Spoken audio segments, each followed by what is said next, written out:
Bismillahirrahmanirrahim. Assalamualaikum warahmatullahi wabarakatuh. Kali ini saya akan menjabarkan tentang demonstrasi kontekstual modul 1.36 tentang visi guru penggerak, model manajemen perubahan inquiry apresiatif Bagja.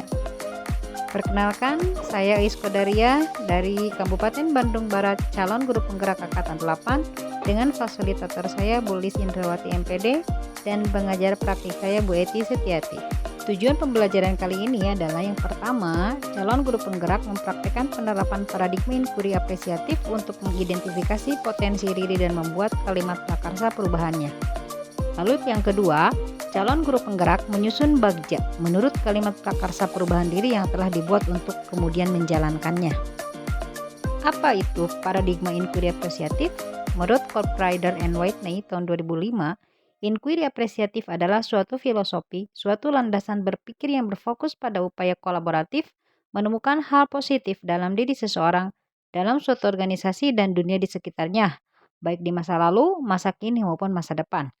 Ia berpendapat juga bahwa saat ini kita hidup pada zaman yang membutuhkan mata yang dapat melihat dan mengungkap hal yang benar dan baik, mata yang mampu membukakan kemungkinan perbaikan dan memberikan apresiasi atas hal yang sudah berjalan baik.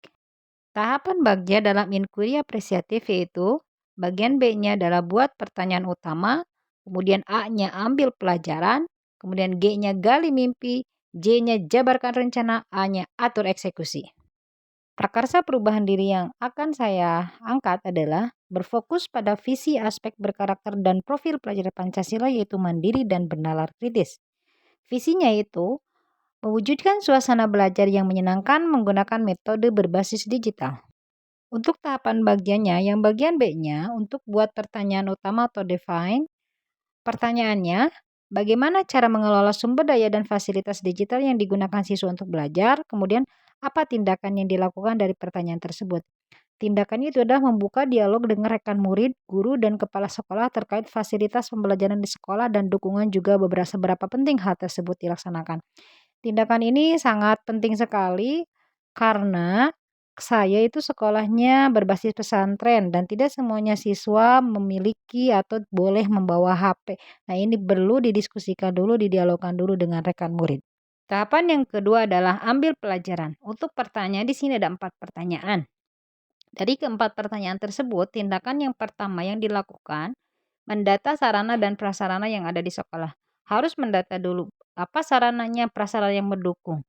Kemudian yang kedua, mencatat potensi yang dimiliki siswa dan warga sekolah. Kita harus tahu dulu potensi yang dimiliki oleh siswa dan warga sekolahnya ya. Kemudian yang terakhir, mencari profil sekolah percontohan. Untuk tahapan yang ketiga, gali mimpi. Di sini juga ada 3 pertanyaan. Lalu dari ketiga pertanyaan tersebut, tindakan yang dilakukan yang pertama, siswa mengisi waktu belajar dengan sumber atau bahan yang ada pada fasilitas digital. Kita tidak bisa memungkiri untuk zaman sekarang, siswa tidak bisa jauh dari yang namanya gadget. Nah, kita gunakan, manfaatkan gadget tersebut untuk hal yang positif. Lalu tindakan yang kedua, siswa lebih bisa memilih mana sumber yang sesuai dengan pemikirannya. Jadi, siswa jangan hanya asal copy paste saja, harus sesuai dengan pemikiran yang ada dalam pikiran siswa. Tahapan selanjutnya yaitu jabarkan rencana. Untuk penjabaran rencana dari kedua pertanyaan ini, tindakan yang dilakukan yang pertama adalah buat daftar rencana yang tertuang dalam RPP.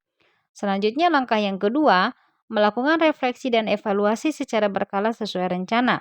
Refleksi dan evaluasi patut dilaksanakan untuk melihat kekurangan dan kelebihan dari kegiatan tersebut. Kemudian, tindakan yang ketiga, memberikan reward kepada siswa yang sudah menampilkan potensinya dengan maksimal. Ini untuk menumbuhkan rasa percaya diri terhadap siswa dan memotivasi untuk siswa yang lain. Tahapan bagian yang terakhir adalah atur eksekusi. Untuk pengaturan eksekusi atau aksi nyatanya dari ketiga pertanyaan ini, tindakan yang dilakukan yaitu menyusun siapa saja tim kerja dan deskripsi tugas tiap anggota. Di sini kita harus menyusun dulu siapa bagian siapa, deskripsinya, tugasnya seperti apa.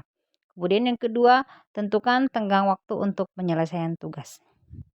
Terima kasih atas perhatiannya.